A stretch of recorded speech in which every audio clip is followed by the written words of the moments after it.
천재 소녀 캐서린 이야기예요. 겨우 10살에 초등학교에서 가장 어려운 수학 문제까지 척척 풀어냈죠. 교장은 부모님을 불러 소식을 전합니다. 캐서린이 곧장 중학교 2학년으로 월반할 장학금을 받게 됐다고요. We took up a collection amongst the teachers and such. It's not a lot, but it's enough to help get you settled in. That's more than kind, Miss Sumner. 선생님들은 믿었죠. 이 아이가 자라면 흑인도 동등한 대우를 받을 자격이 있음을 증명하리라고요. 무려 35년 후의 이야기예요.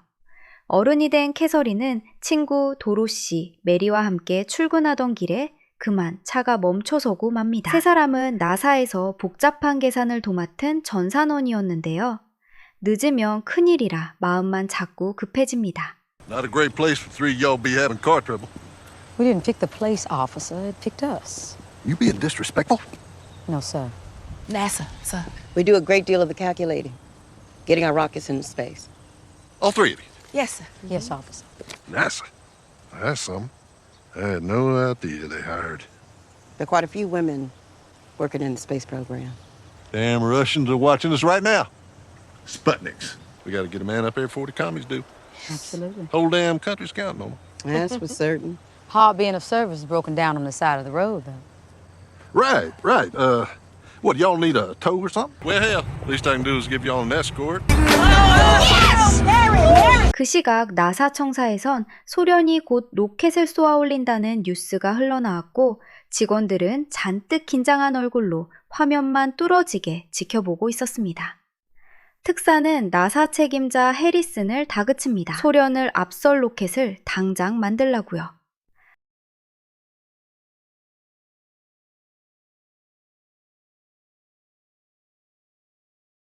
바로 그때 상사 미첼이 들이닥쳐 캐서린을 우주 임무 그룹으로 보내라 지시합니다. 미첼이 자리를 뜨자 이번엔 도로시가 황급히 그 뒤를 쫓아가죠. 도로시는 정식 주임 승진을 요청합니다. 벌써 몇 해째 주임 일을 도맡아 왔는데도 월급만은 일반 직원과 똑같이 묶인 채로 한 푼도 오르지 않고 있었으니까요. Well, the official word is no. They're not assigning a permanent supervisor for the colored group. May I ask why? I don't know why. I didn't ask why. 다른 쪽 메리의 로켓 조립 부서는 골머리를 앓습니다. 만든 시제품마다 대기권열을 못 견디고 실패했거든요. We alter the exterior from smooth to corrugated. The capsule might have more stability, but the friction it is under during re-entry. 그 무렵 캐서린은 우주 임무 그룹으로 막 옮겨갑니다. Wasn't emptied last night. I'm sorry, I'm not the custodian. Does she handle analytic geometry? Absolutely. And she speaks. Yes, sir, I do. Which one? Both. 해리스는 곧장 시험에 들어갑니다. 직원 폴이 작성해둔 보고서를 한번 검토해보라며 그녀에게 맡긴 거죠. 그런데 한창 일에 몰두하던 도중 난감한 상황이 닥칩니다.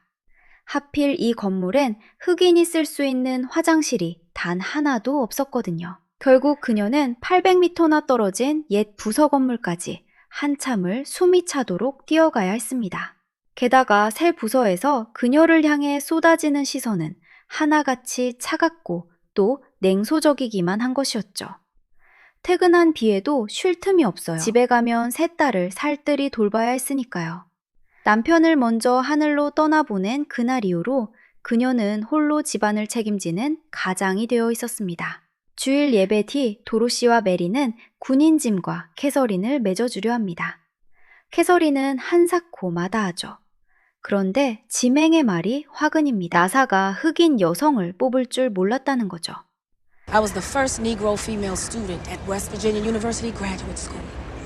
On any given day, I analyzed the manometer levels for air displacement, friction, and velocity. 이튿날 커피를 따르려던 그녀의 눈에 작은 포트가 들어옵니다.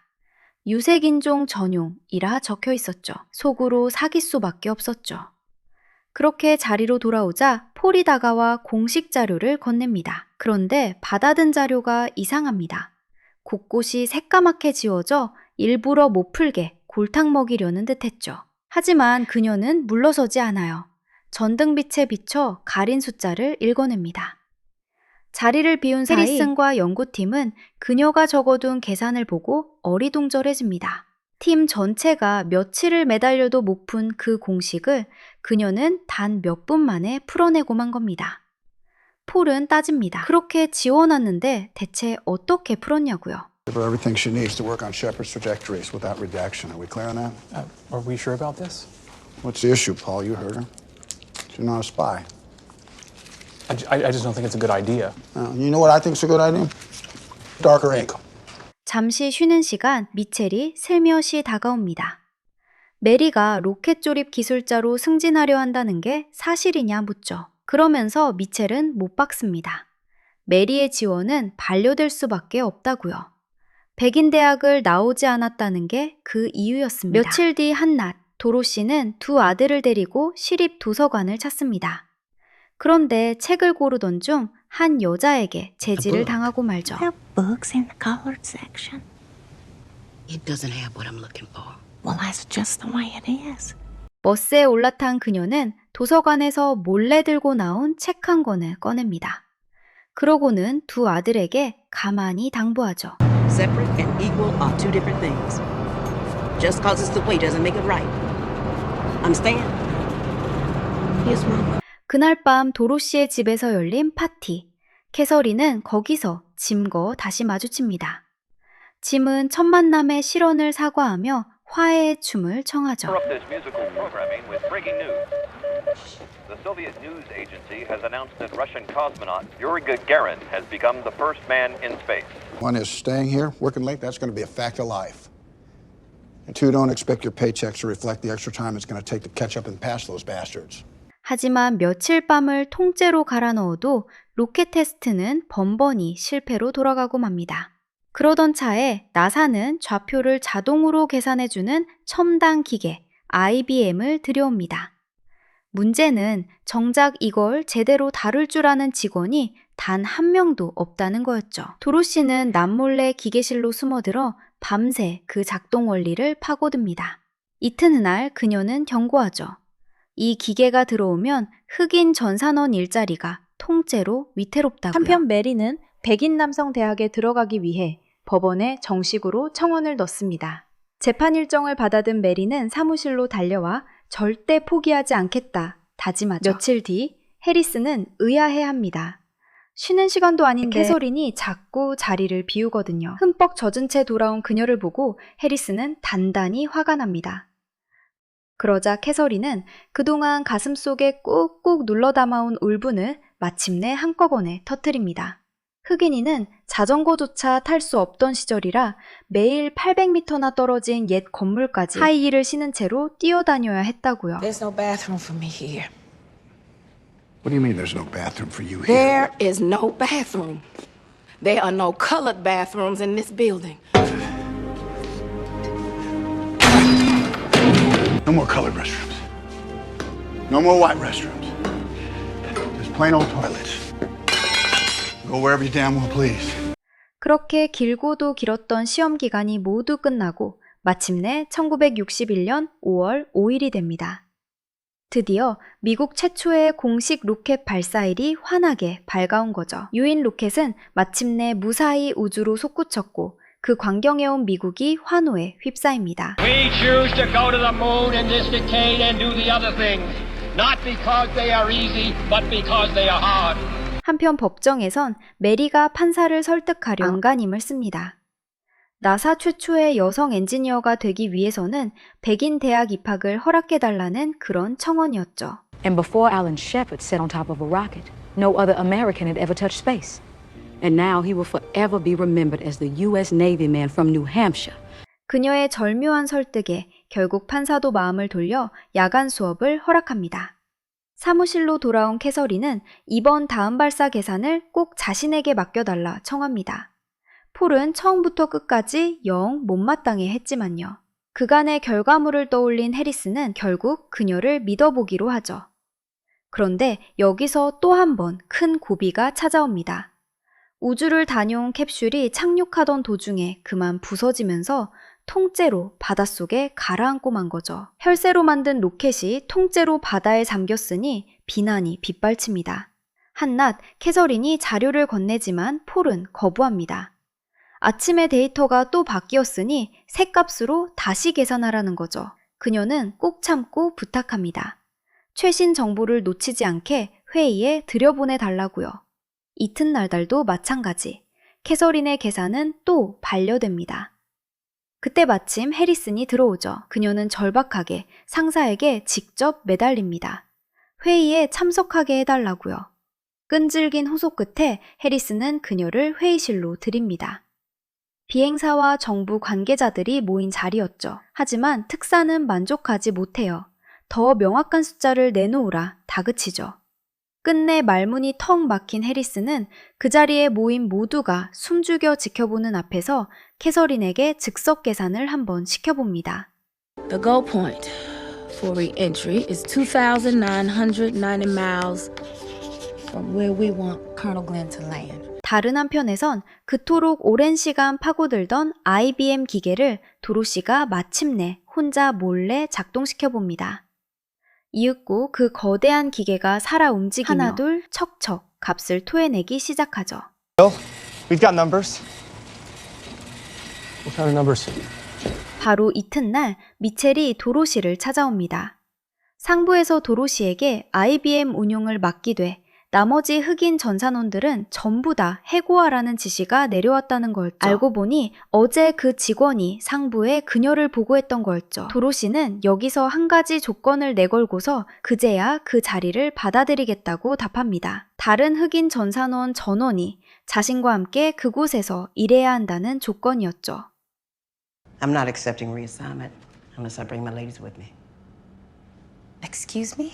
We're gonna need a lot of manpower to program that beast. 메리가 대학에 첫 발을 딛던 밤, 강의실에 흑이 여성이 들어서자 강사는 적잖이 당황합니다. Well, the curriculum is not designed for teaching a woman. Well, I imagine it's the same as teaching a man. I don't see a colored section. Should I just take any seat? 어느 날 퇴근한 캐서린은 깜짝 놀라죠. 집안 식구가 죄다 차려입고 있었거든요. 특별한 저녁상까지 차려져 있었죠.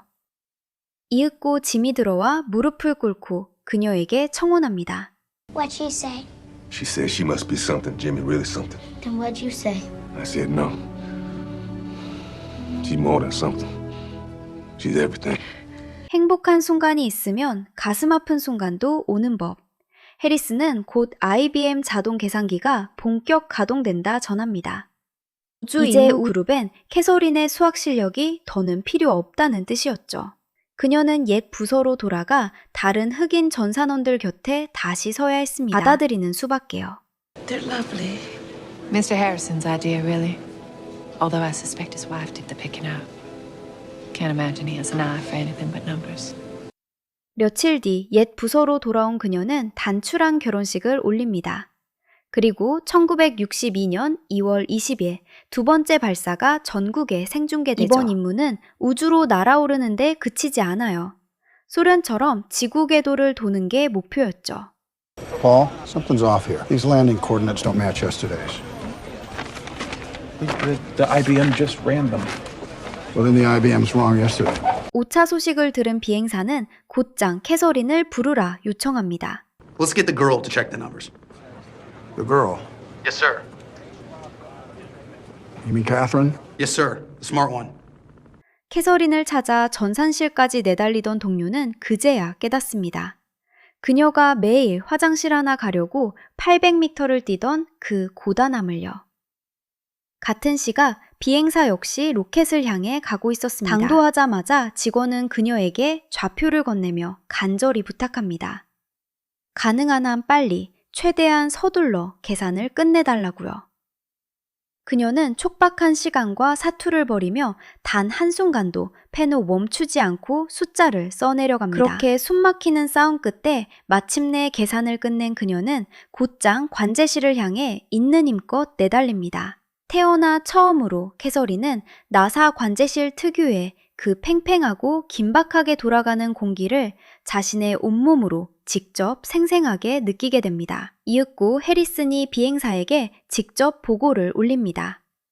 좌표 계산이 한치 오차 없이 정확히 일치하니 이대로 임무를 계속 진행해도 좋다고요.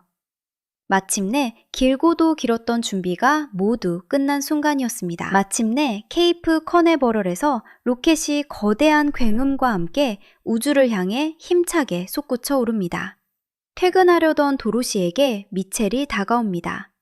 그토록 오래도록 바라왔던 계산기 부서의 정식 주임 임명장을 마침내 그녀의 손에 직접 건네주기 위해서였죠. Thank you for the information, Mrs. Mitchell. You're quite welcome, Mrs. Vaughn. 그런데 임무가 막 성공하려던 그 찰나, 갑자기 경고등이 켜집니다. 로켓이 당장 하강해야 한다는 위험 신호였죠. 하강을 시작하자마자 하필 대기권의 열을 막아줄 차폐막에 문제가 생기고 맙니다. Friendship 7, do you copy? Over. Friendship 7, do you copy? Over. Loud and clear, Capcom. Roger that. How are you doing? My condition's good. That's a real fireball, boy. 지켜보던 모두의 심장이 그대로 얼어붙죠. 로켓은 다행히 큰 손상 하나 없이 멀쩡했고 그 착륙 지점은 다름 아닌 캐서린이 미리 계산해 두었던 바로 그 좌표와 정확하게 딱 맞아 떨어졌습니다. You think we can get to the moon? We're already there, sir. 그녀는 망설임 없이 답합니다. 우린 이미 준비를 마쳤다고요. 숫자 너머의 우주를 진작 바라보고 있었던 거죠.